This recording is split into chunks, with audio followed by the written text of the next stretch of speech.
Hey family, welcome to the Gleaning Room. It's me. I'm in the car, obviously, and I got a new mic. Let me tell you, Tessie, I saw your video where you were sharing the bee that attacked and stung you during the middle of your video for YouTube, for your audience.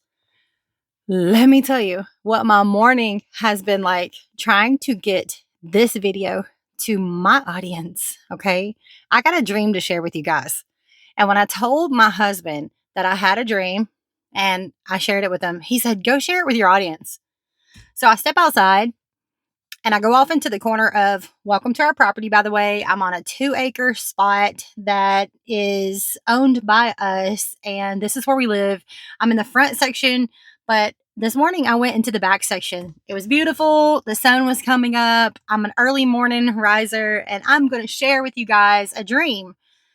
And this is exactly what happened. I start talking, and about 10 minutes into my video, I get a pop up that says, too much. What does it say? Not enough storage. It ends my video. I'm on like 12 minutes or something. So, not enough storage. Okay, go back into my phone. I don't hold videos on my phone. I don't have anything. My storage isn't even full. Okay. Strange pop up. All right, delete a few things, and just in case the storage is an issue, I don't have a single video on my phone. Not in the files, not in the photos, not in the gallery. So, start the video again. I'm going to tell you my dream. 2 minutes later, too much files. Storage is full. Okay, let me go inside. Hey, I call him dad because my children call him dad. I still have a toddler, so it's go get daddy. Hey, dad. It's really my husband. This is going on. Let me throw a subscription on your phone so that you can have some more storage. We shouldn't have that issue. Okay, so we do that. I go back outside. I start the video. I'm going to tell you my dream. And about 6 minutes into it, what happens? It starts to rain. Oh, okay. It's raining. Let me go inside. So I go inside and I wait for the rain to go away. And then I go back outside. Then I do a 25-minute video for you, and you. And I'm going to tell you my dream. And I walk away, click the video to listen to it, and there's no audio. So I feel myself from my mic. Where's my mic? It's a magnet. It's a holly lark. I love it. So the inside of my shirt has the magnet, but the outside magnet is gone. So there was no mic, no audio, 25-minute video. Okay. Look around in the grass for my mic. Go inside the house just in case. Is it there? I put it on when I was in the house. Oh, the bathroom mirror has shattered into thousands of pieces. For what reason? No one's in there. It's early. No one's awake. Okay, clean that up. Now I got a new mic. This one can't fall off. This one can't drop on the ground if I'm holding it. And surely it's recording. Tessie, that's my story. And to anyone who has content, making videos and making YouTubes, you got some similar stories, I'm sure. But the uniqueness of the opposition of this video specifically was noticeable. Here goes my dream. I am swimming in water. And can you believe I just said that? I'm swimming in water. Like, of course I'm swimming in water. Okay, let's start over. Here goes my dream. I am swimming and the water is clear. It's blue. It's beautiful. And I'm very casually moving through the water. I'm not swimming for exercise. I'm not exhausting myself. And I round the corner of this body of water that I'm in, that at first starts off like a pool. And as I round the corner, the screams of people in my dream became really loud. And they were terrified, nervous. If someone were to scream like that, just one person, when we are awake and beside of them, it would be very like chilling. So magnify that to hundreds of screams. I knew what they were screaming about because as I had rounded the corner of this body of water, there was a very large, demonic sea creature that was swimming up from the depths of this water. Now, pause. Sometimes I do YouTube videos and I do not have a clue who I'm talking to.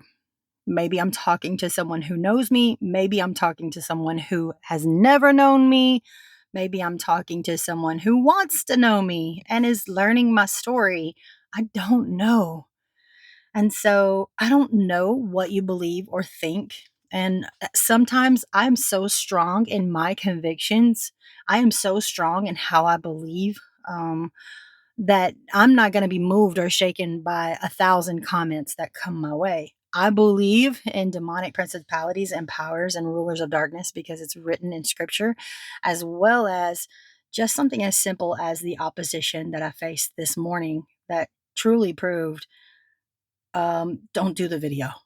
Like, don't do this video. And so I just believe Christ went up against religious spirits and Christ cast out spirits. And throughout the generations of the Bible, which was written by 40 men over the course of 1,500 years, geographically, these men, some of them had never met each other. Some of them had never had the same experience as the other one, but by the Spirit of God, they were able to tell their story. And then it translated to the pages in English for us. So there's other realms and there's understandings that can cause a lot of conflicts with humans, like demons, Nephilim, giants. All of that can cause such division and arguments. And I just pray to never bring contention onto this channel. This is truly to build encouragement to my listeners and to always tell the truth, shame the devil, move on, grow, and glean. That's it. And so I believe in dark principalities and powers. I have thousands of stories why, but this is my first time dreaming of one. Okay. First time. Never in my life saw anything like this. Now, in the dream, going back to the water, guys, follow me. I am so emotionless, so still, so unbothered by the presence of this thing.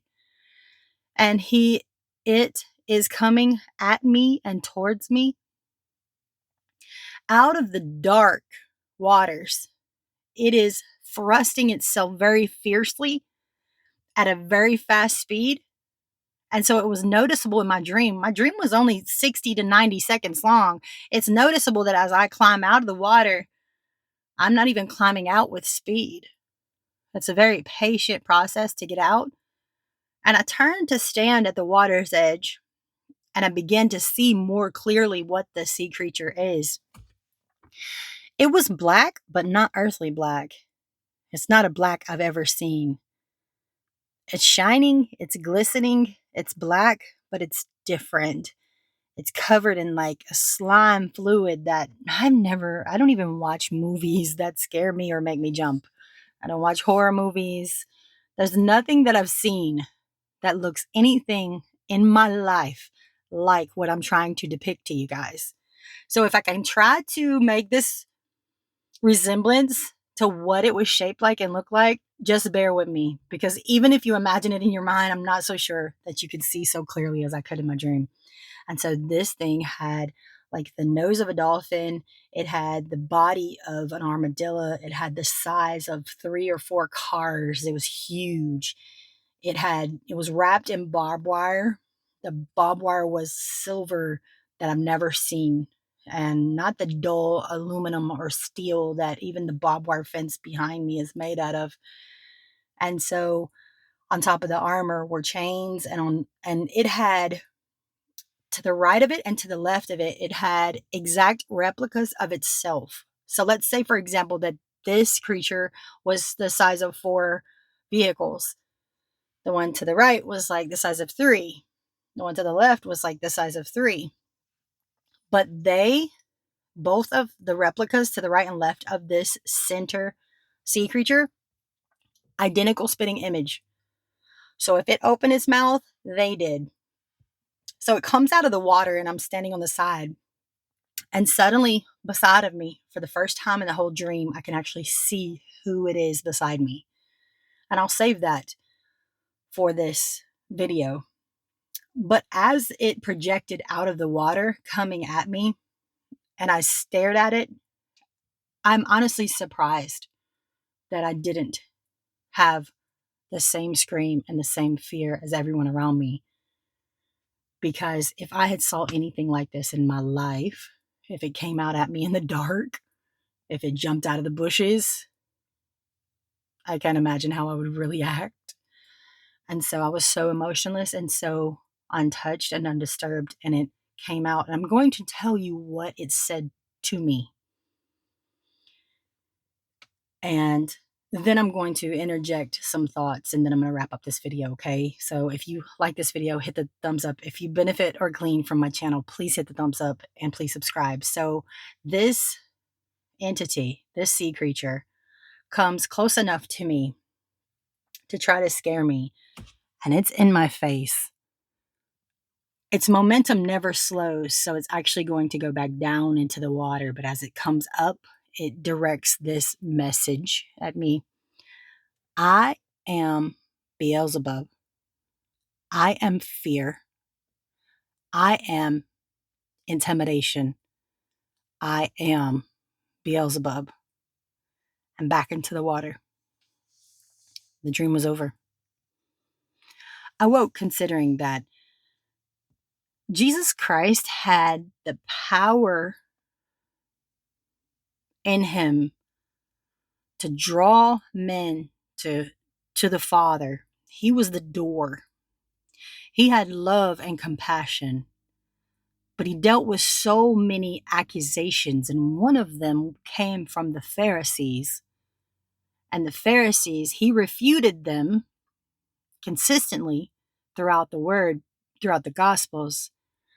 But the power of Beelzebub is what they accused him to have. Now, I thought about this, and I'm not saying that this is the interpretation of the dream. None of us probably have that.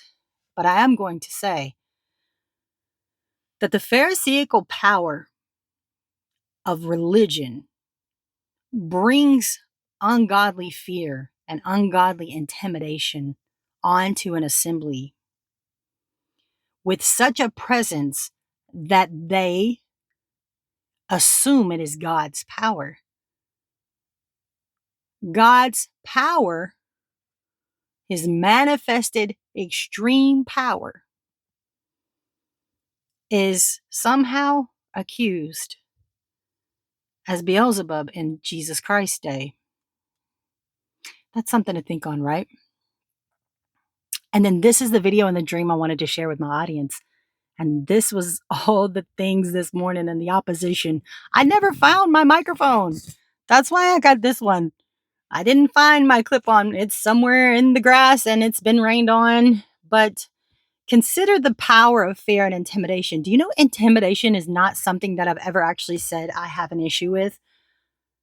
I have always said I have fear. I've always said, okay, Father, help me in the name of Jesus. Love casts out fear. And if you love, there will be no place for fear. I have always said, Father, I'm afraid of this. Help me. Shield me. I'm afraid of her. I'm afraid of him. I'm afraid of the future. I'm afraid of being rejected. I'm afraid of doing YouTube. I'm afraid of what they'll say. I'm afraid of someone coming, doing this, doing that. I'm afraid of someone's opinion. I mean, can we really say that the endless fears, if you were to write yours, I was to write mine, my commenters write all theirs. Could you imagine? We could fill this car with pieces of paper with different fears that we've all had.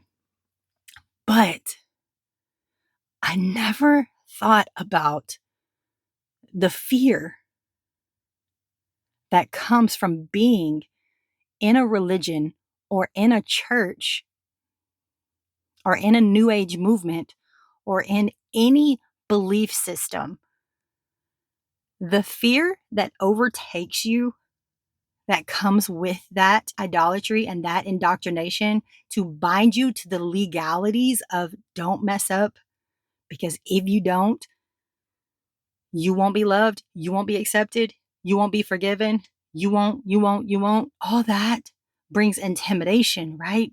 Because the intimidation comes from everyone who they believe this way. And that belief system is so strong that it presents an intimidation to you. You're not going to step away from the strength of that intimidation, that belief system.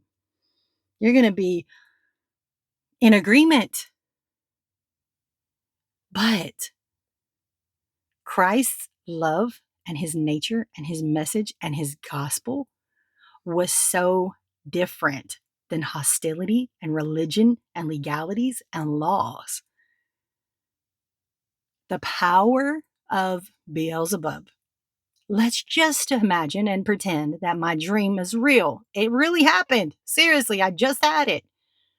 Let's say that Beelzebub, no matter what he looks like, no matter how he was depicted in my dream, let's say that he still has the power on this earth to make an impact in our lives. What would he be doing? He would be using Pharisaical religion to confuse people who love God. He would be putting fear and intimidation onto people through a structured list of to-do thing. Do this, do this, do this, do this, do this. And if you do this, don't do this, don't do that, don't. And then you'll be the perfect candidate for fear and intimidation. Because if you walk away from that belief system, they're right. You're wrong.